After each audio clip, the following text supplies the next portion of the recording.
வணக்கம். இன்னைக்கான ஆரோக்கியம் சார்ந்த பதிவில் நாம் என்ன தகவலை பார்க்க போகிறோம் அப்படின்னு பார்த்தீங்கன்னா, இந்த கோடை காலத்தில் முக்கியமாக தவிர்க்க வேண்டிய முக்கியமான உணவு முறைகளை நாம் தெரிந்து கொள்ளலாம்.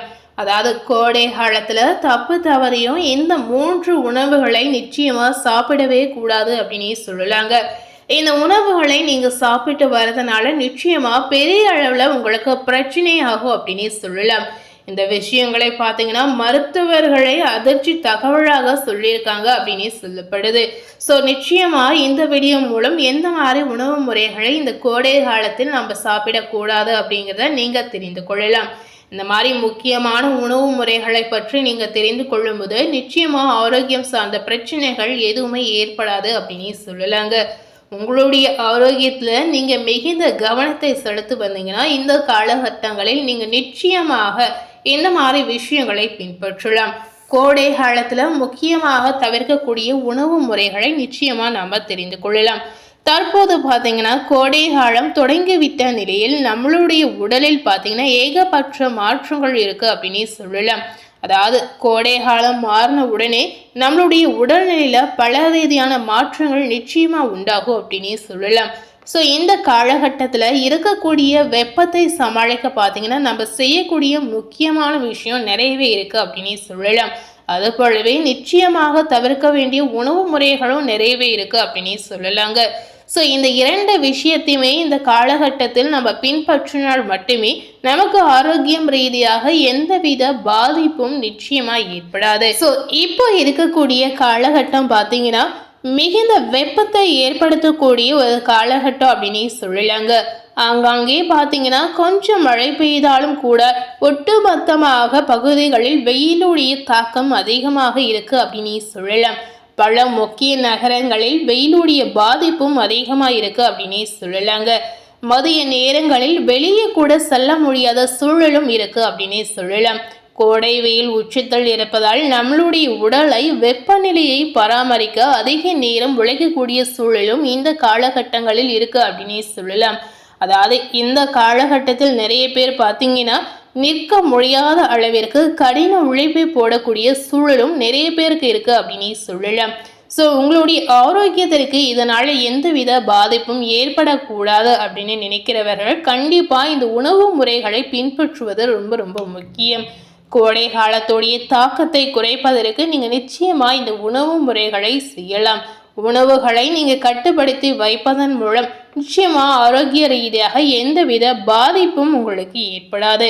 உடல் வெப்பநிலையை பராமரிப்பதில் உணவு முறை மற்றும் வாழ்க்கை முறைக்கு முக்கிய பங்கு இருக்கு அப்படின்னு சொல்லலாம். சில உணவுகள் பார்த்தீங்கன்னா நம்மை புத்துணர்ச்சியுடன் வைத்திருக்க உதவும் அப்படின்னு சொல்லலாம். அதே வேளையில சில வகையான உணவுகள் வெயில் காலத்தில் நமக்கு அசௌகரியத்தை ஏற்படுத்தும் அப்படின்னு சொல்லலாம். இதனால கோடை காலத்துல நாம குறிப்பிட்ட வகையான உணவுகளை சாப்பிடுவது, குறிப்பிட்ட வகையான உணவுகளை தவிர்ப்பது ரொம்ப ரொம்ப முக்கியம் அப்படின்னு மருத்துவர்கள் சொல்லியிருக்காங்க. ஸோ மருத்துவருடைய அறிவுரைப்படி கண்டிப்பா இந்த விஷயத்தை இந்த காலகட்டங்களில் நிச்சயமா நாம பின்பற்றலாம். வெப்பமான காலநிலையில் பார்த்தீங்கன்னா என்ன மாதிரியான உணவுகளை தவிர்க்க வேண்டும், என்ன மாதிரியான உணவுகளை நாம் சாப்பிட்டால் ஊட்டச்சத்து இந்த காலகட்டங்களில் நமக்கு கிடைக்கும் அப்படிங்கிறத பார்க்கலாம். இந்த காலகட்டங்களில் முதலில் பார்த்தீங்கன்னா அதிக உப்பு கொண்ட உணவுகளை நாம் எடுத்துக்கலாமா வேண்டாமா அப்படிங்கிறத தெரிந்து கொள்ளலாம். அதாவது அதிகம் பதப்படுத்தப்பட்ட சிற்றுண்டிகள், துரித உணவுகள் மற்றும் பேக்கேஜ் செய்யப்பட்ட உணவுகளில் உப்பு அதிகமாக சேர்த்து இருப்பதாக சொல்லப்படுது. இதனால பார்த்தீங்கன்னா நீரிழப்பு மற்றும் ஏற்றத்தாழ்வுகள் நிறையவே ஏற்படும் அப்படின்னு சொல்லலாங்க. இந்த உணவுகள் ஒவ்வொருவருக்கும் பார்த்தீங்கன்னா மிகுந்த செரிமானத்தை ஏற்படுத்தும் அப்படின்னு சொல்லலாம். அதாவது செரிமானம் அதிக திரவம் கொண்ட ஒரு உணவுப் பொருட்களாக இருக்கு அப்படின்னு சொல்லப்படுது. இதனால உடலில் உள்ள நீர் அதிகமாக நமக்கு வெளியேறும்.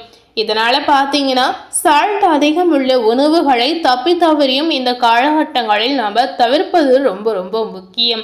உப்பை குறைத்து கொண்டால் வரக்கூடிய நோய்கள் நிச்சயமா நமக்கு குறையும் அப்படின்னு நிச்சயமா சொல்லலாம். இந்த காலகட்டத்தில் மட்டுமல்லாமல் எல்லா சூழலிலும் உப்பை நம்ம குறைத்து சாப்பிடுவது ரொம்ப ரொம்ப அவசியம். உப்பை குறைத்தால் நம்மளுடைய உடலில் இருக்கக்கூடிய பாதிப்புகள் முழுமையாக குறையும் அப்படின்னு சொல்லலாங்க. அதே போலவே கொழுப்பு நிறைந்த உணவுகளை இந்த கோடை காலத்துல சாப்பிடலாமா வேண்டாமா அப்படின்னு பார்த்தீங்கன்னா, அடுத்து அதிக கொழுப்பு நிறைந்த உணவுகள் நிறையவே இருக்கு அப்படின்னு சொல்லலாம். இந்த உணவுகள் பார்த்தீங்கன்னா உடல் வெப்பநிலையை நிச்சயமா அதிகரிக்க செய்யும் அப்படின்னே சொல்லப்படுது. இது ஒரு வகையான சோம்பலை நமக்கு ஏற்படுத்தும். இதனால உடலை சுறுசுறுப்பாக வைத்திருக்கவே முடியாதுங்க.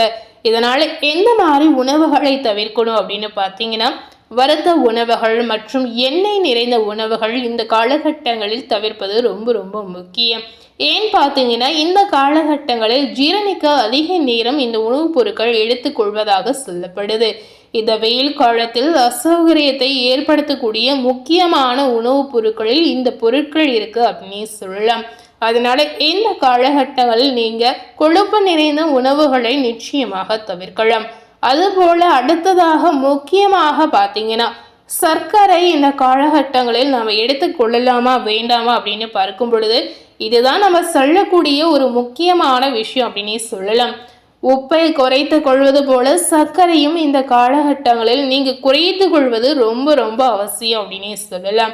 வெயில் காலத்தில் நிறைய பேர் பார்த்தீங்கன்னா கூல்ட்ரிங்க்ஸ் இந்த மாதிரி ஜூஸ்களை நிறைய பேர் விரும்பி குடிப்பதாக சொல்லலாங்க. இதில் பார்த்தீங்கன்னா சர்க்கரை அதிகம் உள்ள பானங்கள் நமக்கு புத்துணர்ச்சி அளிப்பது போல தோன்றலாம்.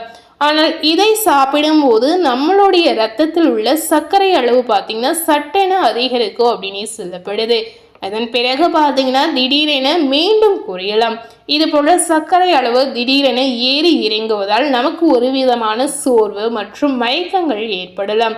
இதனால இந்த கோடை காலத்துல அதிக சர்க்கரை உள்ள கூல்ட்ரிங்க்ஸ்களை, அதிக சர்க்கரை உள்ள உணவுப் பொருட்களை நிச்சயமா நீங்க தவிர்க்கலாம். அது போலவே அடுத்ததாக நீர்ச்சத்து நிறைந்திருக்கக்கூடிய பழங்களை இந்த காலகட்டங்களில் சாப்பிடலாமா வேண்டாமா அப்படிங்கிறத நிச்சயமா நீங்க தெரிந்து கொள்ளலாம். இந்த காலகட்டங்களில் சரி எது தப்பு எது என்று தெரியாமலே நம்ம நிறைய உணவுகளை சாப்பிட்டு வரோம் அப்படின்னு சொல்லலாம். மருத்துவர்களுடைய ஆலோசனைப்படி இந்த காலகட்டங்களில் ஏற்ற உணவுகளை உண்பது நமக்கு ஆரோக்கியத்திற்கு எந்தவித பிரச்சனையுமே ஏற்படுத்தாது. முதலில் நீர்ச்சத்து நிறைந்த பழங்களை பார்க்கும் பொழுது காய்கறிகளை அதிகமாக சாப்பிடுவது முக்கியம் அப்படின்னு சொல்லலாம். இந்த காலகட்டங்களில் வெள்ளரிக்காய், தர்பூசணி, ஆரஞ்சு மற்றும் நீர் சத்து நிறைந்த பழங்கள், காய்கறிகளை உணவில் அதிகமாக சேர்த்து கொள்வது முக்கியங்க. இவை அத்தியாவசிய ஊட்டச்சத்துக்களை நமக்கு கொடுப்பதோடு உடலை குளிர்ச்சியாக வைத்திருக்க உதவுது அப்படின்னு சொல்லலாம். இந்த கோடை காலத்துல நிச்சயமாக சாப்பிடக்கூடிய முக்கியமான பொருளாக நீர்ச்சத்து நிறைந்த பழங்களும் காய்கறிகளும் நிச்சயமா நீங்க சாப்பிடலாம். அதுபோல பழைய சோறு சாப்பிடலாமா அப்படின்னு பார்த்தீங்கன்னா, ஆன்டி ஆக்சிடென்ட் மற்றும் நிறைந்துள்ள உணவுப் பொருட்களை நீங்க சாப்பிடலாம். வெயில் காலத்தில் எலக்ட்ரோலைட்டுகள் மற்றும் பிரயோபயட் உணவுகளை நீங்க எடுத்துக்கொள்ளும் போது அது உங்களுடைய உடலை நீரேற்றத்துடன் வைத்திருக்கும் அப்படின்னு சொல்லலாம். அதுபோல அது குடல் ஆரோக்கியத்தையும் பராமரிக்க உதவுது அப்படின்னு சொல்லப்படுது.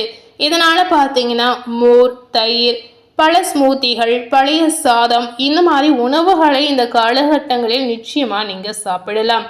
அப்படின்னு சொல்லும்போது அளவுக்கு அதிகமாக எந்த ஒரு உணவுப் பொருட்களையும் நீங்க சாப்பிடவே கூடாதுங்க. எந்த அளவுக்கு உங்களுடைய லிமிட் இருக்கிறதோ அந்த அளவுக்கு நீங்க சாப்பிடலாம். புரதச்சத்து குறைவாக இருக்கக்கூடிய உணவுகளை சாப்பிடலாம். அவற்றை உடல் எளிதாக ஜீரணிக்க செய்யுங்க. அதனால சோம்பலான உணர்வையும் நமக்கு கொடுக்காது. அது போலவே இந்த கோடை காலத்துல பார்லி, குயினோவா, ஓட்ஸ், பாலிஷ் செய்யப்படாத அரிசி மற்றும் திணை போன்ற முழு தானியங்களையும் கூட எனர்ஜிக்காக நம்மளுடைய உணவில் சேர்த்து கொள்ளலாம். இந்த காலகட்டத்தில் இந்த மாதிரி உணவு முறையை நீங்க பின்பற்றினால் மட்டுமே வெயிலுடைய தாக்கத்தை நிச்சயமா நீங்க குறையலாம்.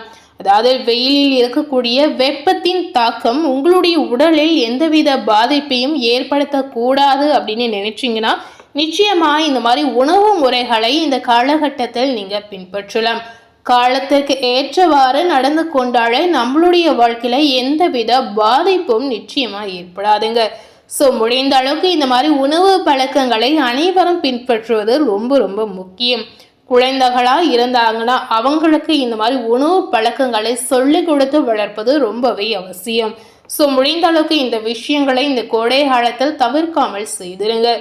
ஸோ இன்னைக்கு நம்ம சேனலில் கோடை காலத்தில் தவிர்க்க வேண்டிய முக்கியமான 3 உணவு முறைகள், அதுபோல் சாப்பிடக்கூடிய உணவு முறைகள் என்னென்ன அப்படிங்கிறத இந்த வீடியோ மூலம் நிச்சயமாக நீங்கள் முழுமையாக பார்த்து தெரிந்திருப்பீங்க.